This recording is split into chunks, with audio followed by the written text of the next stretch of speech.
বন্ধুরা, welcome to জিএস3 solution. আজ আমি আপনাদের দেখাবো একটি কোঅপারেটিভ অ্যাপ্লিকেশন।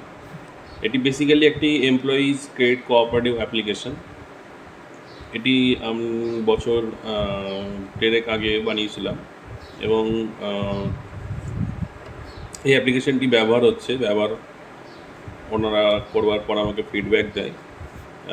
এটা মেনলি এটা এমপ্লয়ি ক্রেডিট কোঅপারেটিভ সোসাইটির ওপর বেস করে তৈরি। এই অ্যাপ্লিকেশনের যেটা বেসিক ফান্ডা সেটা হচ্ছে যারা এমপ্লয়িজ রয়েছে তারা এখানে প্রথমে অ্যাকাউন্ট ক্রিয়েট করবে এবং সেই এমপ্লয়িরা টাইম টু টাইম সেখানে বিভিন্ন টাইপ রয়েছে, যেমন আমরা ব্যাংকে সেভিংস অ্যাকাউন্ট খুলতে পারি, বা হয়তো আমরা এফডি অ্যাকাউন্ট করলাম, বা কোনো টার্ম ডিপোজিট আমরা রাখতে পারি। সেম অ্যাজ ব্যাংকের এই মডেলটাই কাজে লাগিয়ে ওই অর্গানাইজেশনের একটা ছোট ফার্ম গঠন হয়েছে। সেই ফার্মে বা সেই সোসাইটিতে, হ্যাঁ, ধরুন সাপোজ আমি একটা উদাহরণস্বরূপ বলি ভালো হবে। ধরুন একটা স্কুলে 40 to 45 টিচার্সরা ওখানে পার মান্থ স্যালারি পাচ্ছে, এবং সেই টিচার্স অ্যাসোসিয়েশন বা সেই টিচার্সদের টিম মিলিয়ে হয়তো একটা একটা ফান্ড গঠন হলো। সেই ফান্ডে টিচাররা নিয়মিত কিছু টাকা তার স্যালারি থেকে ওখানে জমা তোলা করছে, এবং যে ফান্ডটা গঠন হলো সেই ফান্ডের কাজ হবে স্কুলের উন্নতিমূলক বিভিন্ন রকম কাজে, যদি কোনো রকম সেটা আসতে পারে সেখানে সেই ফান্ডটা ইউটিলাইজ হতে পারে। অথবা যারা টাকা রাখছে এমপ্লয়ি হিসাবে বা টিচার যারা টাকা রাখছেন, তারা যদি তাদের প্রয়োজন মতো হঠাৎ করে হয়তো লোন প্রয়োজন হলো, তারা সেখান থেকে একটা অ্যামাউন্ট উইথ ইন্টারেস্ট লোন নিলেন। এই সমস্ত বিভিন্ন পারপাসে সেই ফান্ডটা কাজে লাগে। মোট কথা হচ্ছে সেই ফান্ডটাকে ইউটিলাইজ করা সেই প্রতিষ্ঠানের মেন কাজ। তো এরকম বিভিন্ন অর্গানাইজেশনে, বিভিন্ন ডিপার্টমেন্টে এরকম ফান্ড গঠন হয় এমপ্লয়িদেরকে নিয়ে। তো এটাকেই বেসিক্যালি এমপ্লয়িজ ক্রেডিট কোঅপারেটিভ বলা হয়। এই কোঅপারেটিভগুলোকে মেনটেন্যান্সের জন্য আমাদের অ্যাপ্লিকেশন প্রয়োজন হয়। যারা রেজিস্টার হচ্ছে, যা অ্যাকাউন্ট করছে, তাদেরকে ওখানে রেজিস্টার করা, কে কত টাকা প্রতিদিনের বেসিসে জমা করছে তুলছে তার একটা রেজিস্ট্রি মেনটেন করা, এই সমস্ত জিনিসগুলো মেনলি এখানে করা হয়। তো এটার উপর একটা আমি মডেল বানিয়েছি, আপনাদের সেই মডেলটা আজকে দেখাচ্ছি। এই দেখুন, আপনি আমার স্ক্রিন দেখতে পাচ্ছেন হয়তো আপনারা।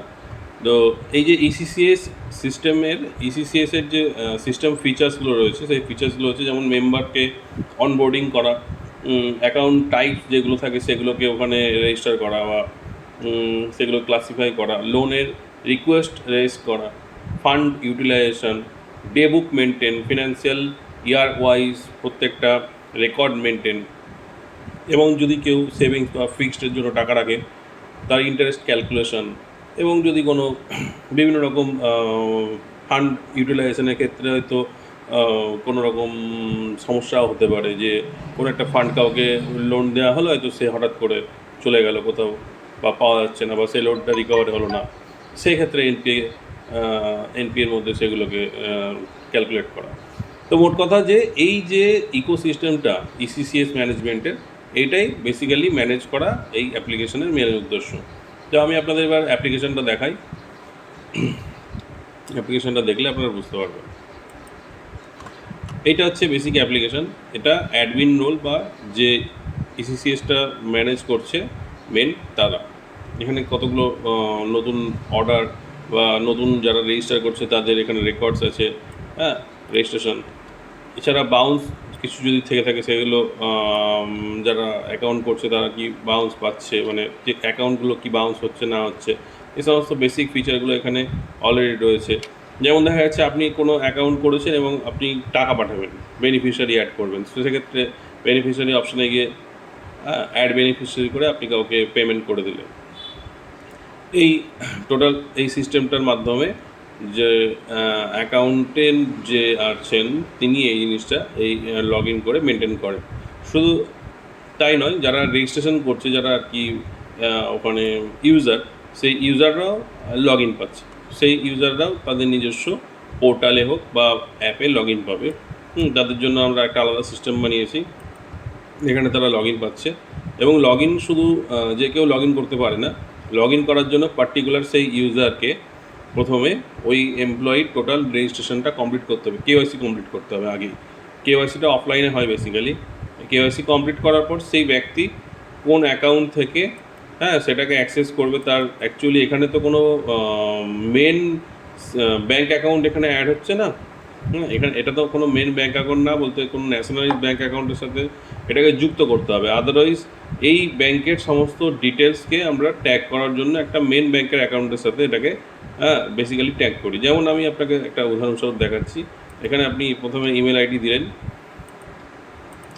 ধরুন এনাকে আমি রেজিস্ট্রেশন করছি। এনাকে রেজিস্ট্রেশন করার জন্য এনার একটা নির্দিষ্ট ইমেল আইডি আছে আর একটা পাসওয়ার্ড দেওয়া আছে। তো সেই পাসওয়ার্ডটা এখানে এন্ট্রি করার পরে পার্টিকুলারলি এই ব্যাংকে উনি হয়তো রেজিস্টার হয়ে গেছেন। আচ্ছা, এটা যেমন অলরেডি রেজিস্টার্ড ছিল, আমি আপনাদের নতুন একটা দেখাচ্ছি। এই যে এখানে অ্যাট দ্য ফার্স্ট টাইম যখন কোনো মেম্বার রেজিস্ট্রেশন করবে তখন তার কাছে user ID and password bank বা ওই সংগঠন থেকে কিন্তু দিয়ে দেবে, যেহেতু তার অলরেডি কেওয়াইসি করা আছে। এবার ওই কেওয়াইসি যেগুলো সে করেছে এবং তার বিনিময়ে যে ডাটাগুলো ওখানে দেওয়া হয়েছে, যে ব্যাংক ট্যাগ করতে হবে, সেই ডেটাগুলো অলরেডি ফিট করা আছে এখানে। এবং নেক্সট করার পরে এই ইউজার আইডি পাসওয়ার্ড দিয়ে নেক্সট করার পরে এখানে কিন্তু যেগুলো সে অলরেডি কেওয়াইসি দিয়েছে সেগুলোকে এখানে ম্যাচ করিয়ে নেওয়া হচ্ছে, যে সেই ব্যক্তি এই অ্যাকাউন্টটা মেনটেন করছে না, কারণ এটা পুরোপুরি অনলাইন একটা সিস্টেম বলে সেই ব্যক্তি এগুলো মেনটেন করছে নাকি, সেই জন্য ওই অ্যাকাউন্টের সাথে বা ওই ডিটেলসের সাথে এগুলোকে প্রথমে ম্যাচ করে নেওয়া হবে। এবং এই কমপ্লিট সিস্টেমটা যখনই কমপ্লিট হয়ে যাবে, রেজিস্ট্রেশনটা কমপ্লিট হয়ে যাবে, এই সিস্টেমের যে রেজিস্ট্রেশনটা কমপ্লিট হয়ে যাবে, অনবোর্ডিং কমপ্লিট হয়ে যাবে, তারপরে সে কিন্তু একটা কী পাচ্ছে, লগ ইন প্যানেল পাচ্ছে। এই যে তার লগ ইন প্যানেল, এবং সেই লগ ইন প্যানেলে সে এসে বেনিফিশিয়ারি অ্যাড করতে পারে। এখান থেকে অ্যাড বেনিফিশিয়ারি করে বেনিফিশিয়ারি অ্যাড করতে পারে। নাম, account type, bank account, IFSC, না সে কত ট্রানজ্যাকশন করেছে সেগুলো সে দেখবে। অ্যাকচুয়ালি এটা একটা যে আমি মেন মডেলটা বানিয়েছি এটারই একদম ভার্সন 1.1 এটা। এরপরে আমরা 3-4টা ভার্সন বানিয়েছি যেখানে এই ফিচার্সগুলো আরও অনেক বেশি অ্যাড হয়ে, এই ফিচার্সগুলো আরও অনেক বেশি আপগ্রেড হয়ে গেছে। তো আমি তো যেহেতু এটা একটা ব্যাংকের সাইট বা কোঅপারেটিভসের সাইট বলে আমি অত কিছু আপনাদের ফিচার্সগুলো দেখাতে পারছি না সবটা, কারণ এগুলো যেহেতু ব্যবহার হচ্ছে প্র্যাকটিক্যাল ফিল্ডে, ডেটা সিকিউরিটিরও একটা ব্যাপার থাকে। এগুলো মেনলি আমি বলার যেটা চেষ্টা করছি সেটা হচ্ছে যে এরকম টাইপের ইকোসিস্টেম, এরকম টাইপের অ্যাপ্লিকেশন যদি অন্য কোনো ইসিসিএস ব্যবহার করতে চায়, বিভিন্ন school, college, organisation, foundation, NGO, প্রত্যেক স্তরেই একটি করে গ্রুপ থাকে যেখান থেকে বিভিন্ন রকম স্যালারি ডিসপ্যাচ হয়, বিভিন্ন মেম্বার কমিউনিটি এখানে ফর্ম হয়। তো সেরকম টাইপের গ্রুপে যদি অ্যাকাউন্টস মেনটেন্যান্সের জন্য বা ফান্ড ম্যানেজমেন্টের জন্য কোনো রকম অ্যাপ্লিকেশন বা সফটওয়্যারের প্রয়োজন হয়, আপনারা আমাদের সাথে কন্ট্যাক্ট করবেন। আমরা দীর্ঘ বছর 10 ধরে এই সফটওয়্যার অ্যাপ্লিকেশন কাজের সাথে যুক্ত রয়েছি এবং বিভিন্ন আমরা অ্যাপ্লিকেশন অলরেডি বানিয়েছি। আপনারা যদি আমাদের সাথে যোগাযোগ করতে চান, কোনো রকম কাস্টম সফটওয়্যারের বা অ্যাপ্লিকেশনের প্রয়োজন পড়ে, ওয়েবসাইট, মোবাইল অ্যাপ্লিকেশন দুটোরই আমরা কাজ করে থাকি। আমাদের ফার্মের নাম GS3 সলিউশন। যদি কোনো আমাদের সাথে যোগাযোগ করার থাকে, আমাদের কন্ট্যাক্ট নাম্বার 9733140877, আপনারা যোগাযোগ করবেন। থ্যাংক ইউ, ধন্যবাদ।